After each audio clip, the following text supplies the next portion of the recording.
My sister-in-law expelled me immediately after my mother's funeral, laughing as she declared, "This is our abode." My name is Sarah, a 40-year-old matriarch, mother to two, united in matrimony with John, a magnanimous spirit who has stood as my unwavering ally for nearly 20 years.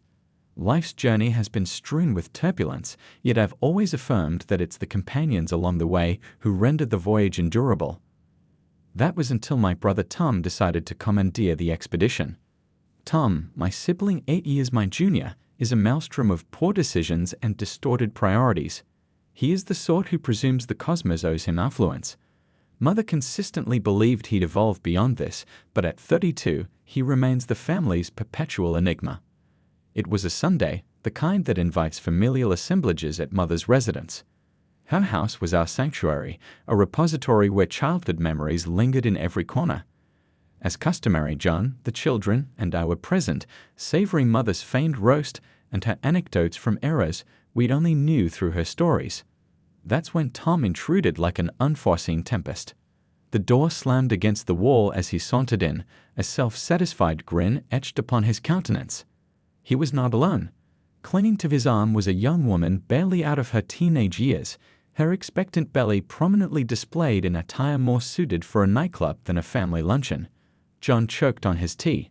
Emily, my aunt, and Max, the 8-year-old, were more intrigued by why Aunt Lisa's outfit was so dazzling.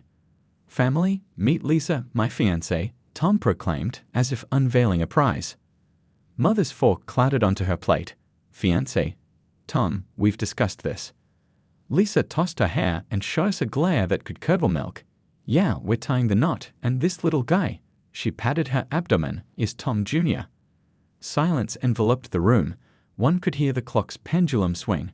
John cleared his throat. "Congratulations, Tom. That's significant news." Tom smirked. "We'll be residing here for a while, you know, until we secure our own place."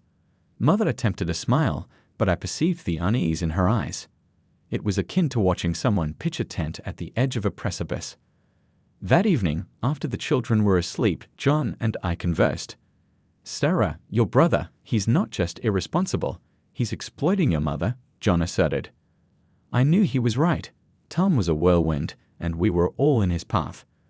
The only question was how much devastation he would cause before moving on. The subsequent days were a blur of Tom and Lisa making themselves at home.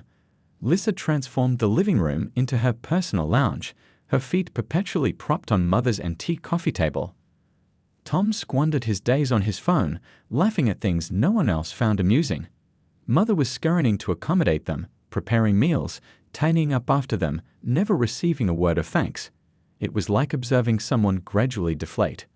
One evening, I found Mother alone in the kitchen, appearing older than her years. "Mother, you can't allow them to trample over you," I implored. She sighed. "Sarah, he's my son, and that baby.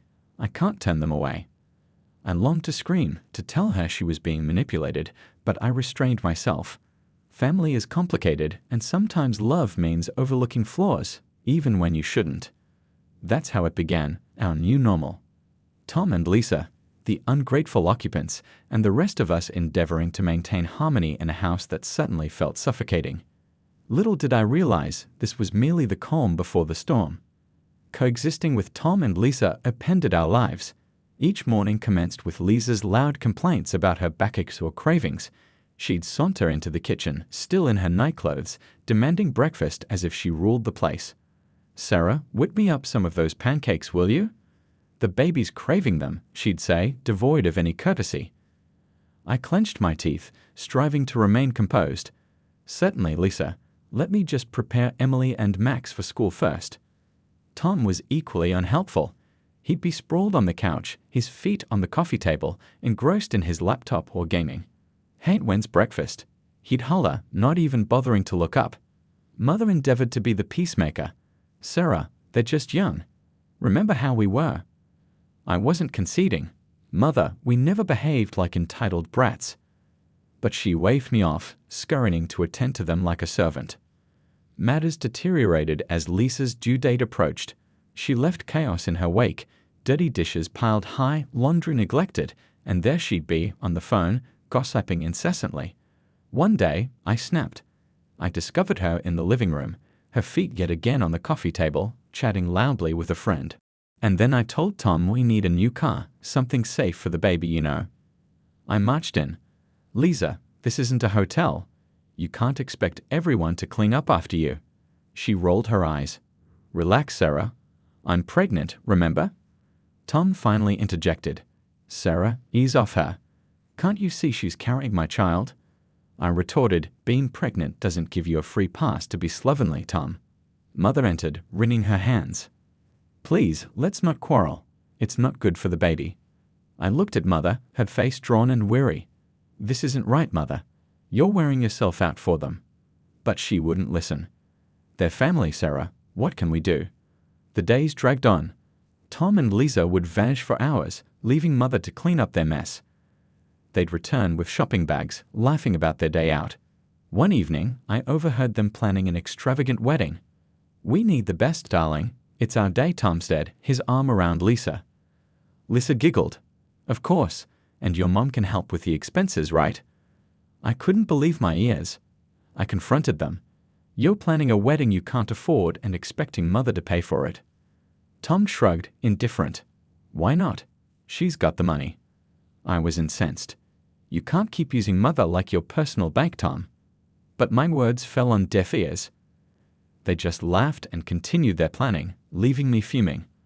Life in Mother's house had shifted from unpleasant to unbearable. Lisa had given birth to a baby boy, Alex, and one might think that would temper their behavior, but it only provided them with more excuses. One morning, I entered the kitchen to find Mother washing an Everest of dishes. Lisa was splayed on the sofa, cooing at Alex, while Tom was engrossed in a game on his phone. Morning, Mother. Why aren't you handling all these dishes? I asked, trying to keep my voice steady. Mother just sighed. Lisa needs rest, and Tom's occupied. I glanced at Lisa. Occupied doing what? Lisa, you can't just leave everything to Mother. Lisa shot me a disdainful look. I just had a baby, Sarah. I'm not supposed to strain myself. Tom didn't even glance up. Yeah, Sarah, back off. Can't you see she's recovering? I couldn't believe it. Recovering? You call lounging all day recovering? Mother attempted to pacify the situation. It's all right, Sarah. I don't mind. But I was beyond tolerating it. No, it's not all right. You're not their servant. It was like talking to a wall. Tom and Lisa simply didn't care. They'd leave the house for hours, leaving Mother to care for Alex. They'd return laden with bags of clothes and gadgets, boasting about their bargains. One day, I found a receipt on the table, a designer dress for Lisa, costing more than what most people earn in a month. I confronted them. When did you get the money for this, Tom? And why is Mother funding your lifestyle? Tom shrugged, unconcerned. She's our mother, Sarah. She wants to help. I was furious. Help? You're bleeding her dry. That's when Lisa chimed in, smirking. If she's willing, why not? Besides, what's it to you? I couldn't take it anymore. I had to speak to Mother alone. Mother, you can't keep giving them money. They're exploiting you. Mother just shook her head.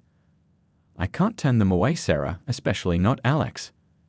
I tried to reason with her, but they're not even trying to be responsible. Tom isn't looking for a job, and Lisa is spending your money like water. Mother looked away, her voice barely above a whisper. I know, Sarah, but they're my children.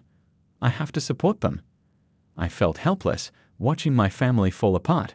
Tom and Lisa were like parasites, taking everything and giving nothing. And Mother, bless her soul, was too kind to see it. I didn't know how much more I could endure. The breaking point was near, and I dreaded what would happen when we finally reached it. Things took a dire turn when Mother suddenly fell ill. It happened so abruptly. One day she was her usual self, and the next she was bedridden, looking frail and pale. I was at her bedside, holding her hand. Mother, you'll get through this, I whispered, trying to sound more hopeful than I felt. She gave me a weak smile. I'm just tired, Sarah. I've lived a good life. Tom and Lisa were nowhere to be found, probably out spending more of Mother's money. I couldn't hide my anger any longer. Where are they, Mother? Why aren't they here helping? Mother's eyes were sad. They have their own lives, Sarah. Don't be too hard on them. But I couldn't let it go. Their own lives? They're living off you, Mother, and now when you need them the most, they're absent. Mother just sighed. It broke my heart to see her like this, defeated and alone. Then the inevitable happened. Mother passed away quietly one night with me by her side. Tom and Lisa were out, probably partying, oblivious to the tragedy unfolding at home. The funeral was a blur. I remember seeing Tom and Lisa arrive, looking like they were attending a celebration rather than mourning. Lisa's dress was inappropriately short and flashy even for a funeral. Murmurs floated among the attendees, and John squeezed my hand, trying to offer comfort. After the service, Tom pulled me aside. "Sarah, we need to discuss Mother's will." I was still in shock from losing Mother.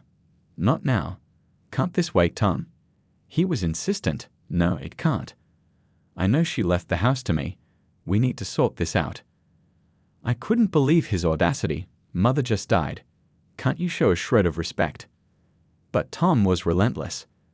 "This is important, Sarah. I'm her son. I deserve it." The day after the funeral, I went to Mother's house to start sorting through her belongings. But when I arrived, Lisa answered the door with a smug expression. "What do you want, Sarah?" she sneered. I was taken aback.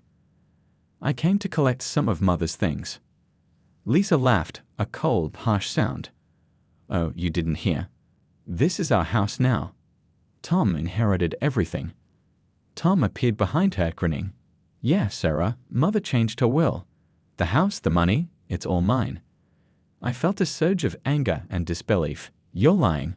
Mother would never do that." Tom shrugged. "Believe what you want, but the will is clear. This is my house now." I stood there on the doorstep of the house I grew up in, feeling like an outsider. The realization hit me hard. Not only had I lost my mother, but now I was losing my childhood home to my greedy brother and his manipulative wife. As I walked away, I knew this wasn't the end. I had to fight back for Mother, for my family, and for what was right. But little did I know, the battle ahead would be more difficult than anything I'd faced before. I was a bundle of nerves as I entered the lawyer's office. The whole situation felt surreal. Losing Mother was hard enough, but battling Tom over her estate was something I never imagined.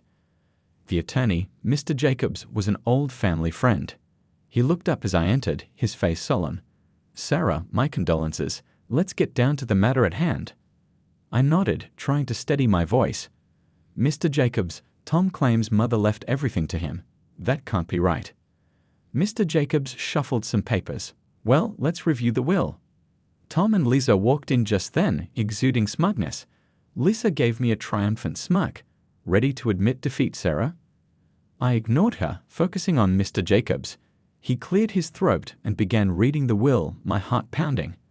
"And to my son Tom, I bequeath." I braced myself. The sum of $5,000. Tom's face fell. "What? That's all?" Mr. Jacobs continued. "And to my daughter Sarah, I leave the family home and the remainder of my estate." I was stunned. Relief and disbelief washed over me. Lisa was furious. "That's impossible. She promised us the house." Mr. Jacobs looked at them sternly. "There's more. It appears your mother revised her will a month ago after expressing concerns about undue pressure from certain family members." Tom was livid. "This is ridiculous. She wanted me to have the house." I couldn't help but feel vindicated. "Mother saw through your greed, Tom. She made sure her final wishes were respected." Tom turned to me, his eyes blazing. "You did this. You poisoned her against me." Lisa chimed in, her voice shrill. "We'll contest this. We'll get a lawyer." Mr. Jacobs raised an eyebrow. "You're entitled to do so, but be aware. If it's found that there was any coercion involved in the previous will, there could be legal repercussions." Tom and Lisa exchanged uneasy glances. I stood up, feeling stronger than I had in months. "Mother perceived your manipulation. She ensured her last wishes were honored." Tom stormed out, cursing under his breath, with Lisa trailing behind. I stayed back, thanking Mr. Jacobs. As I left the office, I felt a mix of emotions: grief for losing Mother, relief that her final wishes were upheld, and lingering anger at Tom and Lisa's audacity.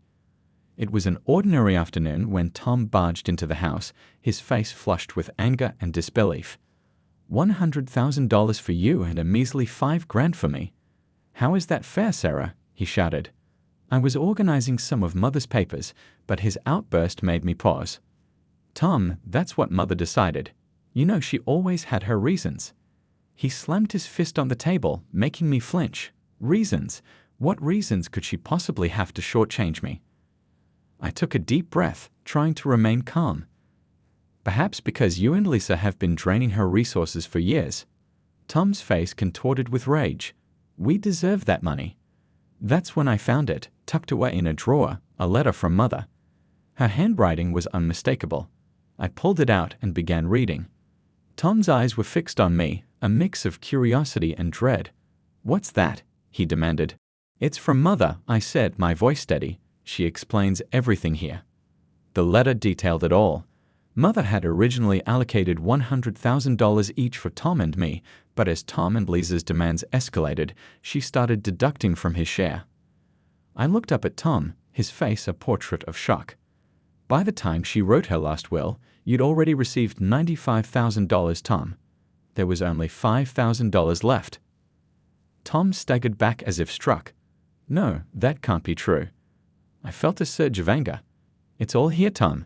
Every dollar you and Lisa took, it came out of your inheritance." He looked lost, his eyes darting. But I didn't know. "That's exactly the problem, Tom. You never knew or cared," I snapped, my patience exhausted. He slumped into a chair, burying his face in his hands. "What have I done, Sarah?" I set the letter down, feeling a mix of pity and frustration. "You have only yourself to blame, Tom. You chose this path." Tom left the house that day a broken man. I watched him go, feeling a sense of justice, but also profound sadness. Our family was fractured, not just by grief, but by greed and ignorance. The house, once a battleground of family strife, was now eerily quiet. Tom and Lisa had departed, severing all contact with me. It was both a relief and a burden, leaving me to deal with the aftermath of their chaos. As I sat in the living room, gazing at the walls that had witnessed so much, my friend Jenna called. "Sarah, have you heard about Tom?" she asked. I braced myself. "No, what now?" She hesitated. "He's been seen around town looking for work." "And Lisa, she's been spotted with different men, acting like she's single." My heart sank. "And Alex, their son?" "No sign of him, Sarah. It's like they've forgotten they have a child." I slammed my fist on the table, fury rising within me. "They're irresponsible, selfish. They don't deserve to be parents." Jenna tried to soothe me. "Sarah, maybe there's something you can do." Her words sparked an idea. "You're right. I'll fight for Alex. He shouldn't suffer because of them." The next day, I met with a lawyer, a determined woman named Ms. Rivera. I explained everything, my voice filled with determination. "So you want to pursue custody of your nephew?" Ms. Rivera asked, her eyes keen. I nodded firmly. "Yes, he's in a toxic environment. I want to give him a better life." Ms. Rivera leaned forward. "It won't be easy, Sarah.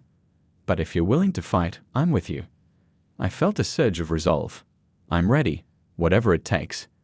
The legal battle that followed was arduous.